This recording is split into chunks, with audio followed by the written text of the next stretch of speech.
We are solving absolute value inequalities. There's a few steps, basically using what we've known before. So we're going to get right into it. Simplify the equation until the absolute value is by itself. This is a must, just like when you're doing solving for absolute values that are equal to each other. Step 2, set the absolute value equal to a negative and positive version of its answer, just like before. And then we want to remember, this is something we need to do, flip the inequality symbol of the negative equation. So basically the one that you made negative, you have to flip the less than to greater than to less than, and vice versa. Don't forget, we need to solve both inequalities. You must, if you divide by a negative, you must flip the inequality.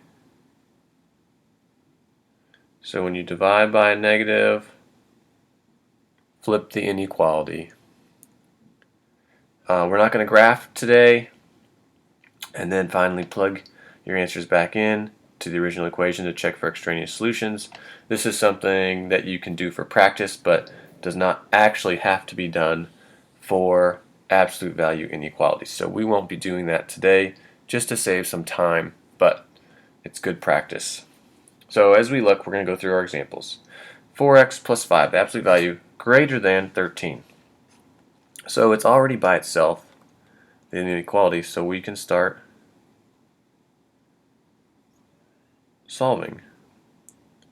And notice when we set up our two equations, we remove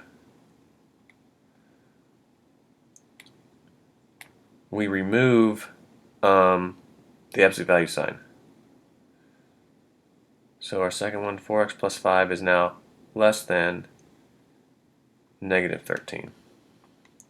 So when we solve the first one, we're going to subtract 5 from both sides, so we get 4x greater than 8. Notice I didn't flip the inequality because I subtracted. That's only when you divide by a negative. So here we're dividing by positive 4. So we're going to x greater than 2. And then when we do the negative version, we're following the same steps. I'm subtracting 5, 4x less than now negative 18, dividing by 4, and I get less than negative 18 over 4, which reduces to 9 over 2. And so we're going to use a lot of fractions, and that's perfectly fine. Fractions are okay. We like fractions. Learn to like the fractions, especially when you're using, when you have to check your answers, because it'll make it a lot easier when you're checking if you use fractions. Okay, the second one, similar question. The absolute value already by itself. So we're going to set up, well, we're going to set up our two equations, and I don't need the absolute value symbol in there. If I can write a 5, there we go. So this one's less than or equal to 4. So that would mean my other equation is going to be greater than or equal to negative 4. And so then I'm just going to solve. I'm going to add 5.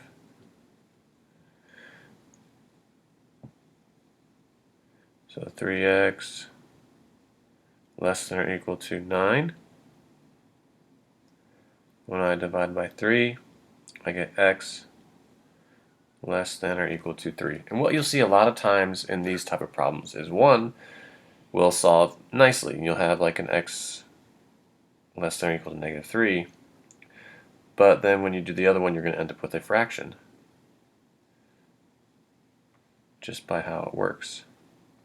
So when we add 5 to the other side, we get 3x greater than or equal to 1. I divide by 3, so I get x greater than or equal to 1/3. If we were graphing, so if we were graphing this, the way I would do it label my 0, label 3, label 1/3, and then I would, at 1/3 I have my circle, it's filled in, it's going to the right. At 3 I have my circle, it's less than or equal to, so it's going to the left, so they would connect. So that's kind of what the graph would look like. Okay, so now let's flip over the page.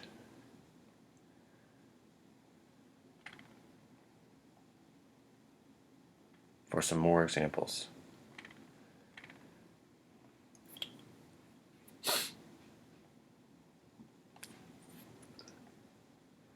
So number 3, once again, very similar to what we've been doing. And we're going to write our two equations. 2x minus 7 greater than 1. And 2x minus 7 less than negative 1. And then we'll just solve. So just like before, I took away my absolute value. So my first step, I'm going to add 7.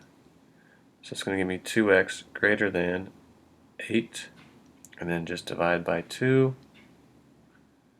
I get x greater than, well, not equal to, greater than 4. When I do my negative side, I'm also still adding 7. So I get 2x less than 6x less than 3. So in that case, they're both pretty easy answers to come up with. Now we move on to the next one, number 4, and there's a lot more going on here. So with number 4, first thing we need to do, we got to get the absolute value by itself. So when you're doing that, use reverse PEMDAS, reverse order of operations. So I'm going to subtract 2 first. So I'm going to have 3 times 4m plus 7, all in the absolute values, less than or equal to 9. So notice, now I still have my absolute values in the equation. To get rid of that 3 out front, I need to divide by 3. And somehow I switched colors. But let's go back to yellow.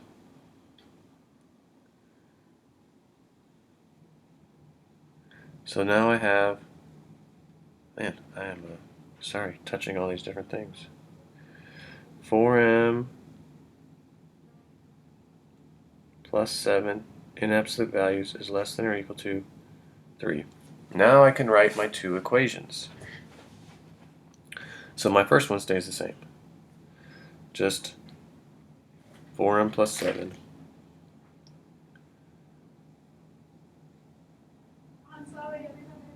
less than or equal to 3. And then my second equation would be 4m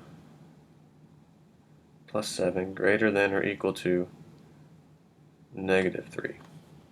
So you see, we had to do two other steps before we could get to our two different equations. And when I solve, I'm going to subtract 7 over here.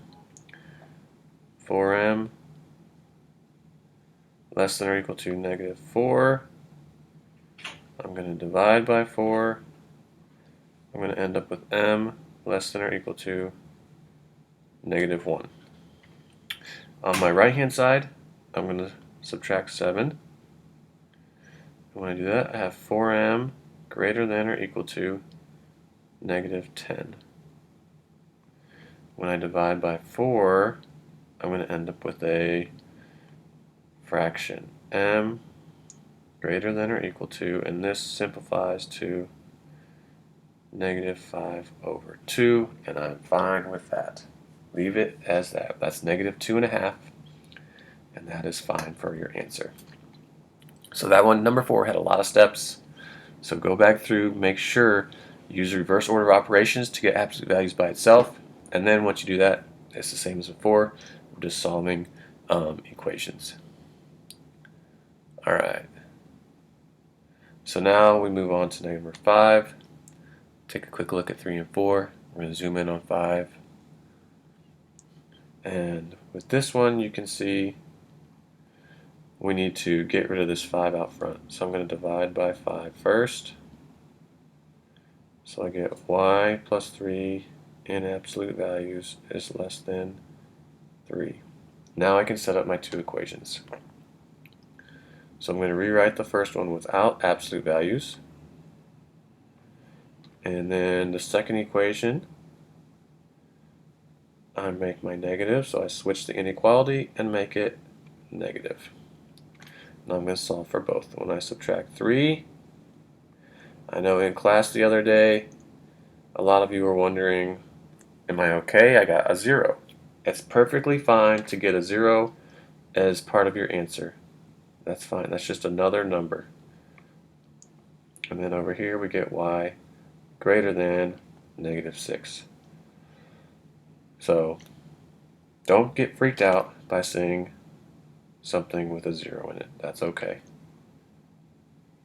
Alright, so there you go. Solving absolute value inequalities.